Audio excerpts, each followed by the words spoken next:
Okay, so before we jump into what's new with Terrain Mixer, what new features I have included in the next release, I want to show you what you as a Patreon member will get in the upcoming days and weeks. So I have prepared a bunch of assets that you can use for your terrain creation.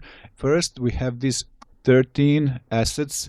11 of them are sort of mountains, and two of them are like a ground assets, and I'll jump to those two first. So if you check this one and this one, they're kind of similar. So the way you would use them is, let me just enable this plane so I can lift it up. You get something like this, and now you can just like duplicate them. I suggest that you use Alt D instead of Shift D, so you just create a new instance. And if you look at from this perspective, you can see how like really fast you can get a lot of foreground elements. Let me enable the wireframe. So you see not too many faces, and also there are a bunch of maps created, so you can texture them the way you like. Similar with this one, Alt D. Rotate, Alt D once again, rotate, scale it a bit. You see, pretty cool stuff. Now let's jump to these terrains. Same thing as with those first two. So really light meshes.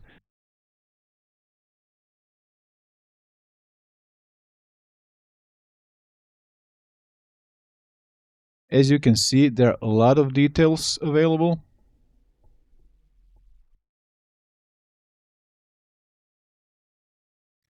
Let's imagine you're working on a scene, maybe even a concept art scene or even a game level. You really need only a few of these mountains for your backdrop.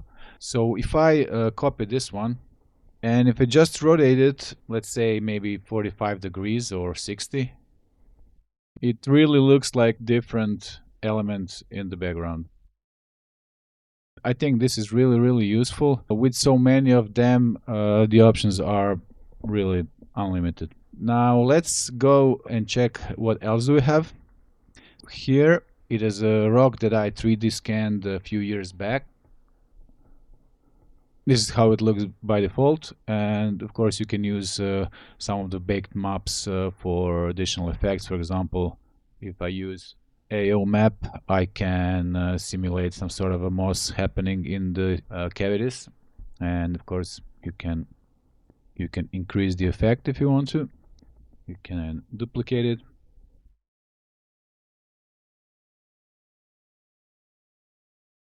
So same things as with those assets I have shown you previously. With just one rock you can do some really complex changes to your scene. Okay, now let's move on and let's see how some of those assets, the first two that I have talked about, how they were created. If I go here, you will see down here I have a bunch of brushes, sculpting brushes, that I have created in the past few weeks. So let's start with this one. So you see you can easily add details like this and easily create a bunch of new assets for your terrain. Rocks, cliffs, roads, whatever you can think of. Let's see what this does.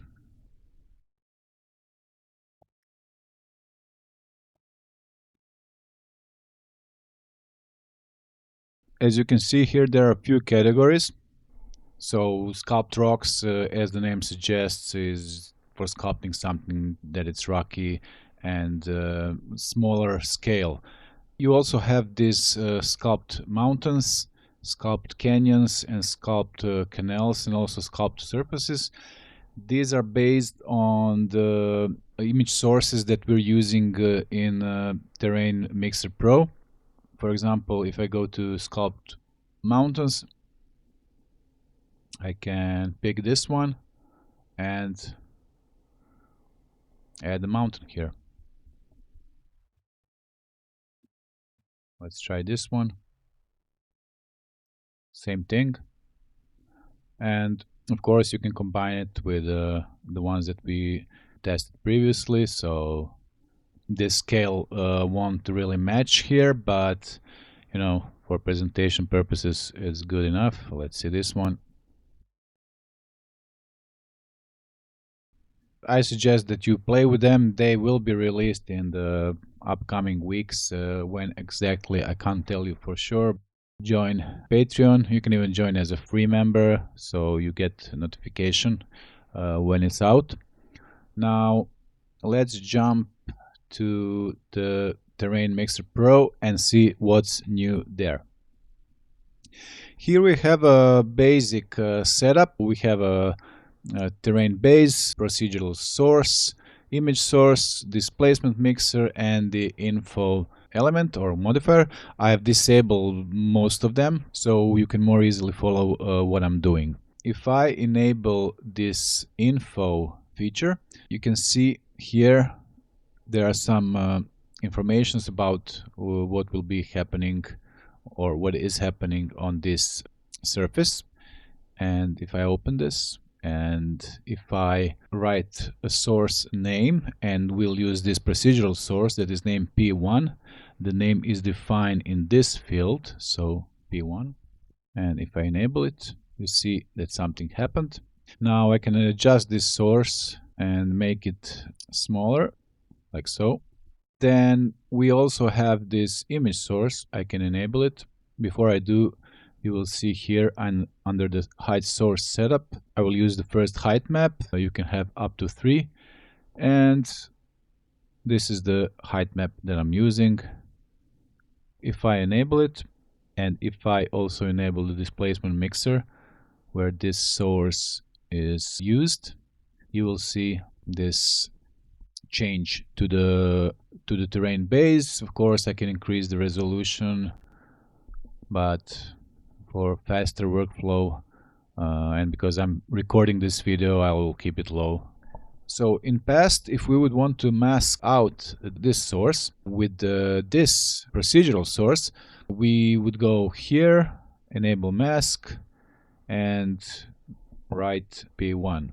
So you see that this procedural source is affecting this image source here. And if I would want to move this procedural source, this is what would happen. Also, if I would want to move this image source, this is what happens. This is not always what you want. Sometimes you want to have this mask follow the image source, or you want the image source to follow the mask that is created with this procedural source.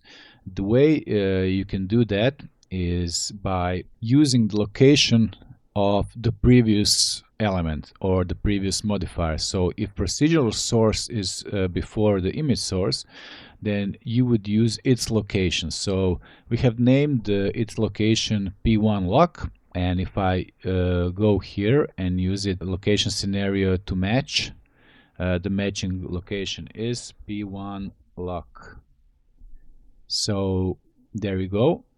And now if I move the P1, this image source moves with it. Now the image source will also inherit some of the parameters that we have defined for this procedural source. So the obvious one is the scale. So you see, however, this shouldn't bother you because image source has adjustments of its own. So you can also adjust the scale, the strength, and you're good to go. Now, one other new feature here is the clone source or source clone. So if we go down here, you have the option clone sources. For this to work well, you should not do any major changes here. So let's just set this to default and let's use clone source. I have already selected where the clone controllers are coming from. So it's from this collection called empties. It's over here and we have an empty inside. You see it here. Now you can move this empty, and the image source will follow it on the X and Y axis.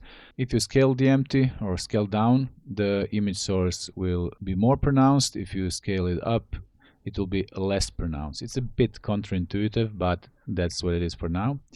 If I move it, I can make another one, and this one will be totally independent of the first one, so you can rotate it, do whatever you want with it.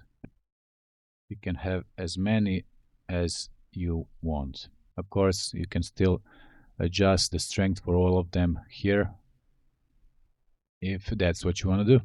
So let's check another cool feature. Let's make this a bit bigger. I will remove this mask because I want to show you another way that we can mask this edge here, which is very useful in situations where some of the edges, because of the height source influence, are moved up and you want them to be flat all around. So you can go to the displacement mixer, all the way down to masks, enable masks, and here you have the terrain edge mask. If you enable it, you see what happens. Now we can also move this mask up or down. And I think the last feature that I want to show you right now are the custom terrain shapes. So I have already created a curve here, you can see it, and I will use this curve inside of this custom base shape tool or modifier, and you see that already I have added it here. So without it, with it, and if I enable it, the terrain will get a whole new shape. You can see that this previously defined edge mask also works for this custom terrain shape. You might have noticed this rotate UVs field, and let me explain why is it here.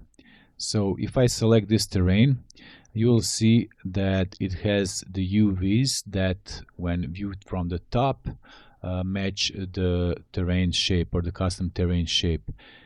If I would set it to 0, this is how it looks after the custom shape has been applied to the terrain. So it doesn't match. And now if you would want to use those empties in combination with the clone tool, so clone source, for example, if I would use this one, and this is because the UVs are kind of rotated because the automatic unwrapping was performed. And this is why we have this rotate UVs feature available. So let me select the terrain again. Of course, you can also use the object mapping instead of UV mapping. And to do that, you just click this, switch to object mapping switch, and then I think this is it for now. I really hope that you'll play with the assets. To be honest, I spent, I think, 5 days to create all of them with the help of Terrain Mixer Pro. Actually, without it, I couldn't even do it. That's about it. Take care and see you soon. Cheers.